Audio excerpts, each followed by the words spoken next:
Balitang entertainment. Eto na tayo. Eto na, Nanay Christy Permin. Sa mga adik sa Showbiz Balita. True. Sa Christy Per Minute at sa Showbiz Now na. True. Isa ngayon sa pinagpipilian bilang maging bagong sexiest man alive ng People Magazine. Ang Filipino-Canadian star na si Manny Jacinto. Nominated siya para sa nasabing pagkilala kasama ang ilan pang sikat na Hollywood actors. In fairness, grabe yung yung tawag dito, yung panga. Oh, pak. Masyado kang pa-cute eh. Sorry na po, cute talaga siya. Kabilang na dyan sina Jacob Elordi, Nicholas Galitzini at Gavin Calasenio. Bago naman yan, dati nang napabilang sa nominees for Sexiest Man Alive si Manny noong taong 2020. Fan voting nagkakatalo mga kapatid ha, para nga sa prestihiyosong title na iyan na bukas po hanggang sa September 20. Mas umingay ang pangalan ni Manny ngayong taon po yan dahil sa husay ng kanyang pagganap sa Disney Plus series na Star Wars, The Acolyte. Ngayon na ang panahon. Ngayon na nga po ang panahon para ang mga Pilipino ay bumoto. Sama-sama niyong iboto si Manny Jacinto dyan nga po sa Sexiest Man Alive.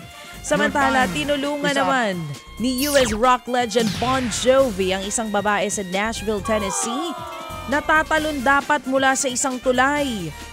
Naku, ito, sakuha nga po ng CCTV. Panoorin nyo para sa mga nakikinig sa atin at para naman sa mga nasa radyo, ito ang nangyari. Sakuha ng CCTV, makikita ang babae na nakatayo sa ledge habang nakakapit sa railing ng isang tulay. Kumbaga nandun na po siya sa kabilang bahagi. Ready na talagang tumalon. Lumapit si Bon Jovi at kinausap at hinikayat na huwag ituloy ang plano na pagtalon sa tulay. Ilang sandali pa, napaalis na ni Bon Jovi ang babae mula sa gilid ng tulay at niyakap niya po ito. Oh. Nandoon daw sa tulay si Bon Jovi para po sa taping ng isang music video. Mabuti na lang, nandun siya. Timing. Ligtas na po ang babae sa ngayon. Diba? Klasika talaga, idol. In fairness, nasa gip niya yung buhay ng babaeng ito na handang-handa na pong tumalon sa tulay. As in, nandun na sa kabilang bahagi, ready na po, nakakapit eh. Ano masasabi mo dyan sa pare mong si Bon Jovi? Hindi, talagang sakto yung kanyang presence doon. Yes. It's a God-given moment. Perfect timing. Yes, alright. So, thank you, Bon. Wow.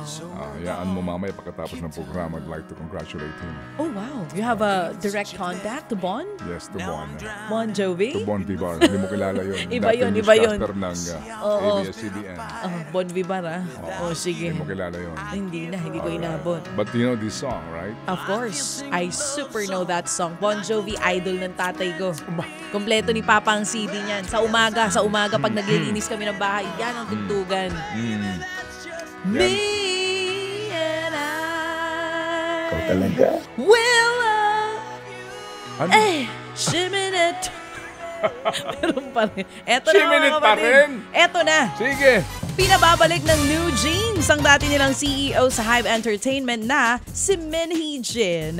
Para ipahayag nga ang kanilang mga saloobin, gumawa ng hiwalay na YouTube account ang grupo, saka po ito nag-live. Dito sinabi nilang kailangan nilang ipabalik bilang CEO at mas makatrabaho pa si Hee Jin. Ang giit ng grupo, malaking bahagi ng kanilang identity bilang New Jeans ang dati nilang CEO. Ang sabi pa ng grupo, mula nang mawala sa posisyon si Hee Jin, hindi na rin siya makapagdesisyon para sa New Jeans. Bagay na nagpapahirap naman sa kanilang pagtatrabaho. Ted Filon at DJ Chacha ngayon nasa Radyo 5 92.3 News FM Monday to Friday 6 to 10 a.m.